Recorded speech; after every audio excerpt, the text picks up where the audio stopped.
Hello, hello. Thank you so very much for taking time out of your day to join us today. You have decided to chime in to Fresh Approach Fitness, a wellness company, our weekly podcast. It is November the 2nd, 2020, and this is episode number 30. Thank you so very much for carving time out of your day to listen to a little bit of inspiration from my heart to yours. How was your weekend? It's Halloween, right? Halloween, blue moon, so full moon, the second full moon in October. And, weekends are typically a time to either hustle even more around the house, around your environment to get things done, or it's a time for fun, or it's a time to get caught up, or it's a time for chores. How often do we balance all of that? As I'm looking at my calendar here in front of us, or in front of me, not in front of us, because you can't see me, but I still have October up. I need to flip it. But October is a picture of a van driving down a highway with mountains. On the back of the van, now it's more like a Winnebago, that kind of van, where you can see that there's a bed in there. On the license plate, it says Explore. Keep an open mind as you're listening to today's podcast. It's all about fun and play in your day. So when I go to flip the calendar over to November, it actually is a campfire. And I think this is beautiful because we don't think twice about having a campfire this time of year, right? I mean, I guess it depends on where you're living. But in Canada, we don't think twice about having a campfire typically in November. November, December, January, February, very few fires. I'm not saying they don't exist. Oh, I'm not saying they don't exist. I've seen some of the most amazing bonfires near a lake with ice skating and drinks and snowsuits by a campfire on a New Year's Eve up north in Muskoka. Beautiful. But we don't do it typically, right? We don't set aside things that are unusual for different times of the year. There's no reason why we can't go in that Winnebago or in whatever vehicle and explore to our heart's delight over the weekend. Or have some friends over for a campfire and wear warm, cozy clothes or whatever it might be. But we don't think that way. We think a little bit more in terms of structures in the seasons and what needs to be done for the most part. Again, what I find on weekends for a lot of people, it's one extreme or the other. You're either out all the time doing and playing and not getting anything done on the inside, or you're trying to get as much done as you can over the weekend where you're really not resting and recharging and rejuvenating for the week. I'm going to share with you my weekend and what I liked best about it and where my weekends have been leading towards, as I like to keep pretty busy during the week. And busy is not the right word. Productive, right? I'm very productive during the week. And just like everybody else listening to this, there's responsibilities. There's a job. I have a business. I'm working on building my brand. I have a couple of side hustles. And of course, there's the family responsibilities and meal planning and meal prepping and the podcasts that I do and the different Facebook Lives I do and everything I'm trying to work on is for a purpose during the week, for the most part, until a certain time of the day. And we've talked about bookends to your day. Always, no matter what, 9:15 is a hard cutoff bookend for me. I stop. If I'm on a meeting, with the odd exception, I will cut it off at 9:15. Normally my last meeting of the day goes from 8:30 to 9:15. Hard cutoff. Because 9:15 gives me enough time to get ready and start my bedtime routine. Okay. And this is important. I am talking about this for fun for a reason. My bedtime routine, sometimes if I'm ahead of the game, I will sit and color for a few minutes while I'm waiting for Tony to meet me on the couch at 9:30, right? Or I'll look through a magazine. Or yesterday I was knitting for a little bit. So I'll do a few things to help unwind by myself for 15 minutes if I have time by the time I've gotten changed and brushed my teeth and gotten ready to relax and rest and flip the switch for what's coming up. And what's coming up for us is our Normally we have a tea. Sometimes I'm trying to step away from this, but sometimes we have a treat and then we cozy up and watch a show for about 45 minutes. Then it's bedtime. Hard, fast, firm bedtime routine. Cutoff is at 9:15 for me. So if I get the bedtime routine settled and I'm on the couch before 9:30-ish, then certainly, I have time to color. I have time to flip through a magazine. I have time to just sit and be, whatever that might be for me. And that's really important. And you've heard me talk about containers of time before, and that's not what today is all about. But when you build containers of time into your structure, into your day to day, you're going to find that you crave some of that time. I love date nights, and we have date nights every single night. And to be honest, I wonder if that's one of the things that makes our relationship excellent, because we have something to look forward to where it's just us. And we don't need to go out. We get to date in our pajamas, and we just kind of sit there and be. Hold hands. Sometimes we play with the dogs. We watch a show that we've agreed upon together. Now we have something to talk about, a level of excitement. But more importantly, every single day we have something simple to look forward to that we both like to do. That is one little thing in my day that I do that I look forward to. I can't put that in the fun category for me. That might be a fun category for somebody else. But that is more date night for me. That is more couple time for me. And I'm not even neither one of us are big TV watchers. We don't sit there and watch TV typically outside of that time, right? So it's just a way of unwinding and having the day together. So I don't put that under the fun category. But I'm going to talk about fun in a second. Let me just say, the busier you are, the more you're going to want to lean into this and grab your pen and paper and grab your tea or your coffee and listen to what else I have to say with, that sounded wrong. Listen to my shares on fun, because the more fun you have in your life, it releases dopamine, which makes you relax, and it brings out the happiness a lot more. And there are so many different ways to have fun in your life. So why did I talk about the Winnebago with the Explorer license plate through? It honestly looks like, it's in Utah, through Utah. It almost looks like the Mount Rushmore type, clay type mountains. I don't know if they're mountains or structures on this particular picture, but it looks really cool. And then the campfire. So fun, campfire, exploring. We can all see how fun fits into that. But here's where it started with us. I remember with my girlfriends, 3 years ago, I had said we should start having a regular evening together once a month, whether it's a dinner party or something. And as our relationships grow and we're with a partner, we can invite them to join us. But this is something that we do routinely. We never did it, So it just takes one person to take an idea into fruition, and it hadn't happened yet. So this summer for my birthday, with COVID, we were outside, and Tony's like, Sonia, you need to invite some friends over because there's really nothing we can do right now. It's not what he wanted, but we actually did something really, really cool. So we had friends over. We had a small group of people over, and our social network that we've always hang out together, right? We go for walks on the weekends, which we've been doing for 3 years, as long as my ankles are up to it. So we've resumed that. Sometimes some of my girlfriends, we come over and we do a dance workout together. Again, depending on my ankles and how everybody's at. So this is the same core group of people that I've been hanging out with.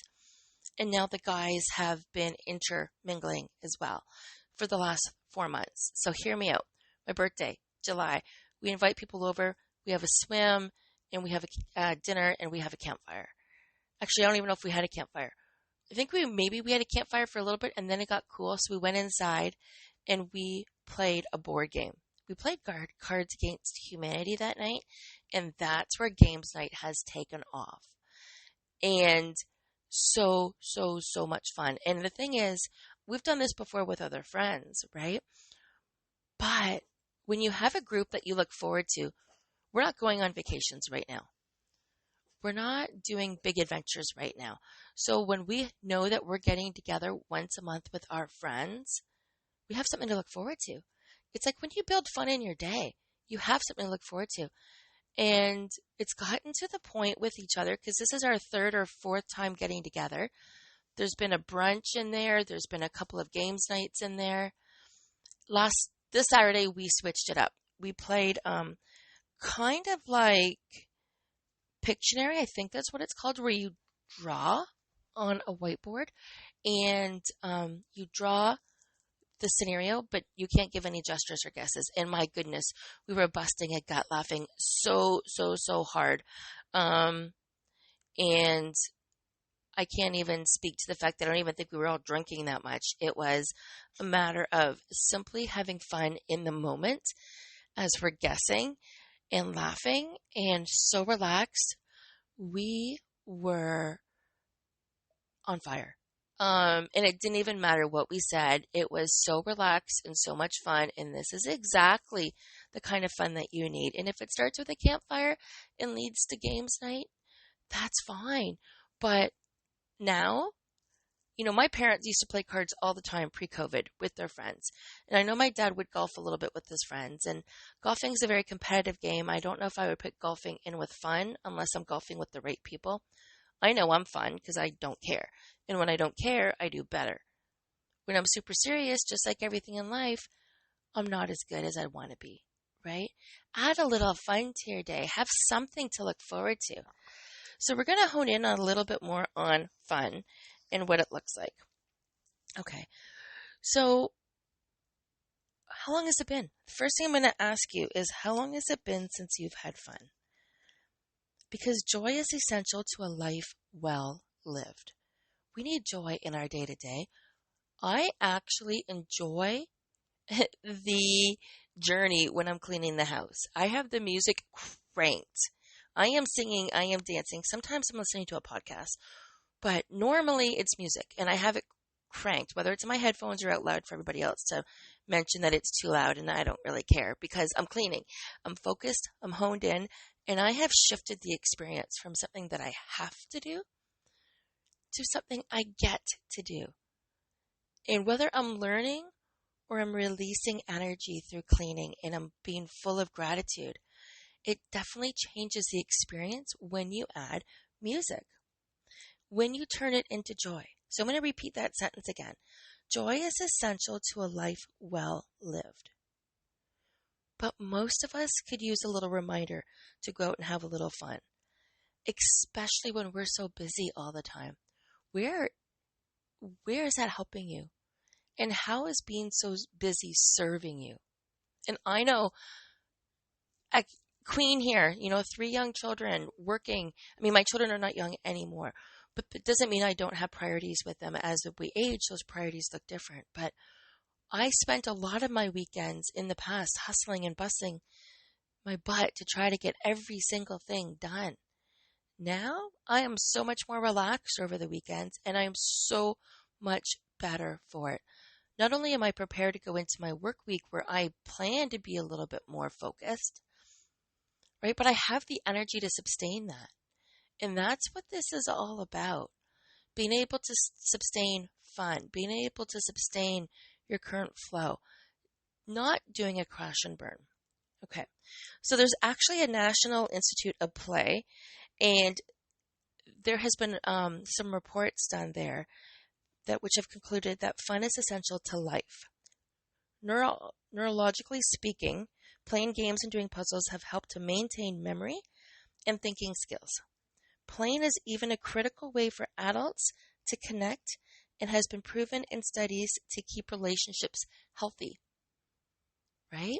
Healthy. We had noticed that one of our friends this weekend really relaxed and was almost like a different person than in the past. And it totally makes sense because you're trusting in the fact that these moments are sacred and you're able to breathe it all in and look forward to it and just be yourself. And when you're yourself in your own right company, people want more of that because you've let those layers go. Okay? What you begin to see when there's a major play deprivation, when you're deprived of play, let me rephrase this. When you're deprived of play, you begin to see that you're not a fun person to be around. perseverance of joy and work is lessened, and life is much more laborious. So joy is no longer a part of who you are when you don't add play to your day to day or to regular parts of your day. I know it seems pointless sometimes, but relaxed activities like doing jigsaw puzzles, doodling, listening to music have been found to release dopamine in the brain, which I shared with you earlier. And this chemical is largely responsible for feelings of pleasure and tends to be reduced when excess stress hormones are present. How stressed are we right now, my friends? Some of us are worried about COVID. Some of us are worried about our jobs. Some of us are worried about food on the table. Some of us are just worried because that's all we know how to do is worry. I promise you, worrying's not going to help. I have moments of worry too, high anxiety. It doesn't serve me at all. It makes me spiral down the emotional wheel versus up, where I thrive and I work best. So, how does worrying serving you? How does preparing for the worst case scenario help you? Because we know that our thoughts become things, right? Our thoughts become our reality. And the more in tune you get with your thoughts, the more reality that comes a little bit sooner. So when there's no play and all you're doing is focusing on the negative or the worry or the worst case scenario, that's what you're going to get. And then you're going to be like, oh, I knew it, I knew it, I knew it. And your thoughts are always going to go there because it's come true in the past because your thoughts become things. Okay, so add some fun to your life, add some creativity to your life. Because when it comes to releasing dopamine in the brain, the chemical is largely responsible for your feelings of pleasure. And it tends to be reduced when excess stress hormones are present. So to get more dopamine, right, we want more pleasure. More pleasure means less stress. Coloring calms the flight or fight center of our brain, and that can have a calming effect after a hard day. Grab your coloring books. That's it. Grab your coloring books, grab some markers, grab some crayons, grab some pencil crayons, whatever it is. I actually have a coloring station near where I sit on the couch. And that's why if I have a few minutes, I have some magazines there too, hand cream, and my iPad, but I don't get on the electronics after 9:15. My phone actually goes in a different room. Nobody can reach me. They'd have to go through Tony if there's an emergency because sometimes now my phone is out because we're using Netflix to watch TV, but normally it gets tucked away. Prior to this, it gets tucked away, but we're not on it at all just to watch TV to the Chromecast to the TV. So I just mentioned to Tony this morning when I was doing some reading that I need another coloring book. The coloring book I have right now seems daunting because the pictures are so intense. So find something that serves you, right? I don't necessarily need motivation and inspiration at the end of the day, but I don't want to choose a drawing that's going to overwhelm me to color. I'm not going to want to look at it when I have to make a choice and everything is too hard. That's not my intention of coloring. It's just to go through a mindless, it's actually very meditative and repetitive type motion in order to just sit. And it actually, yesterday I wanted to color, but my picture wasn't the right picture for me. So I'm actually going to order or look today for some pictures. I might look online and get something delivered so I could get some different crayon coloring books where it's offering me a different solution at the end of the day and something that feels like, instead of something that feels like work. So coloring calms us down, right?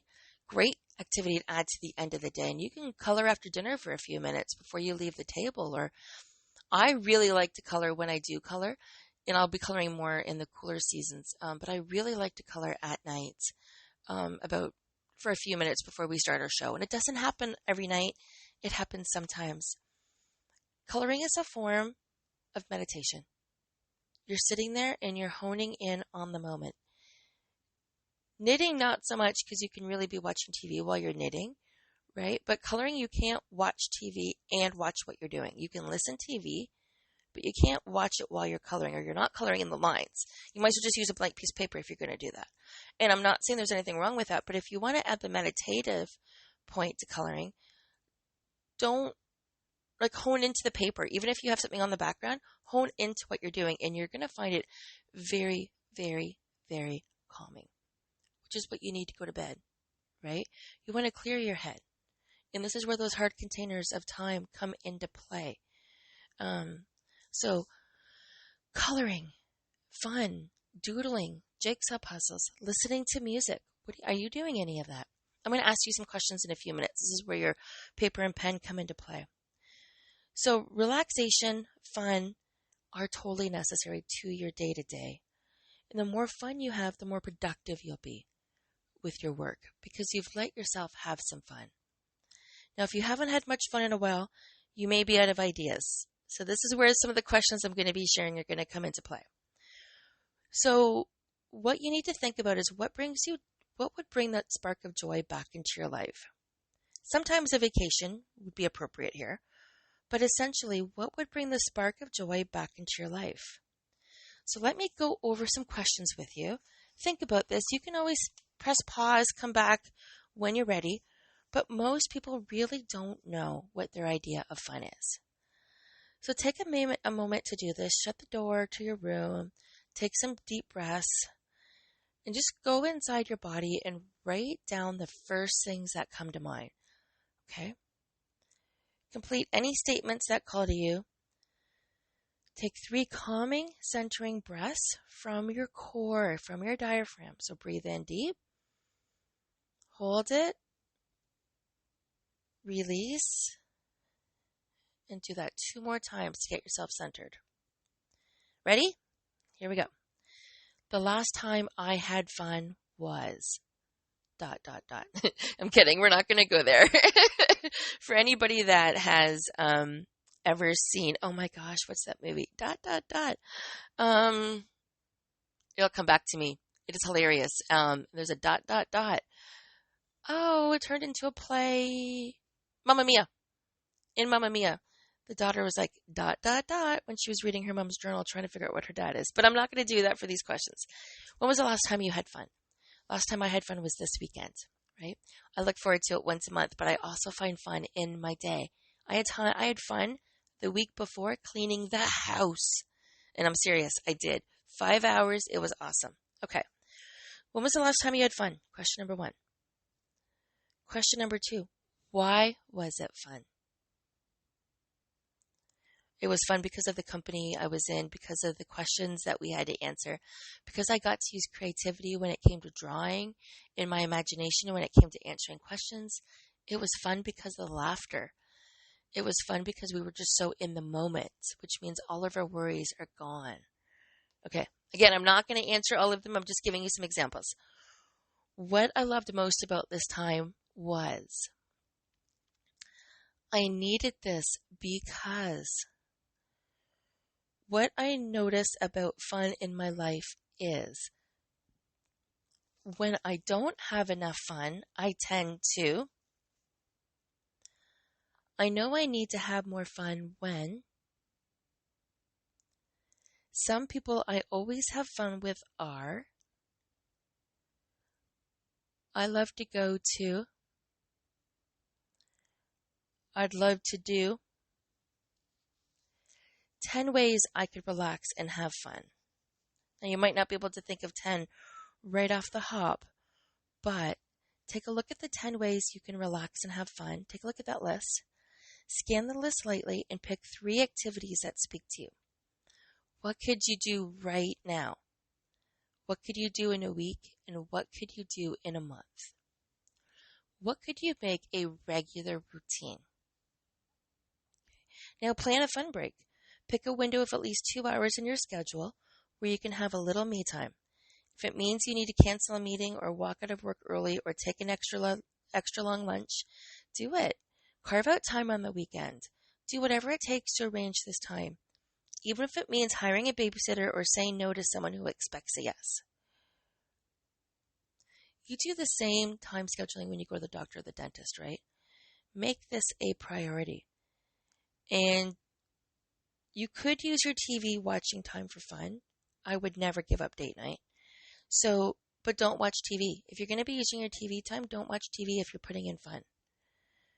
Because your usual stress relievers are not recommended for this activity. The point is to bring out something else that makes you fun.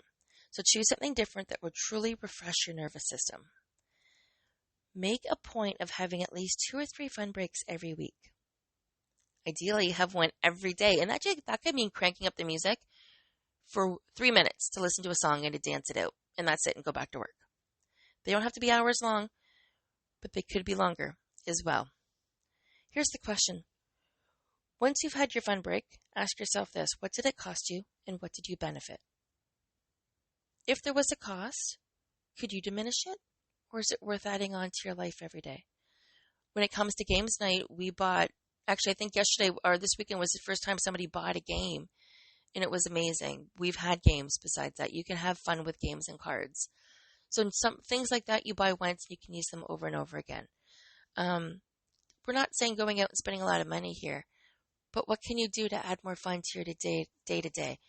I would love to hear your stories. Love, love, love to hear them.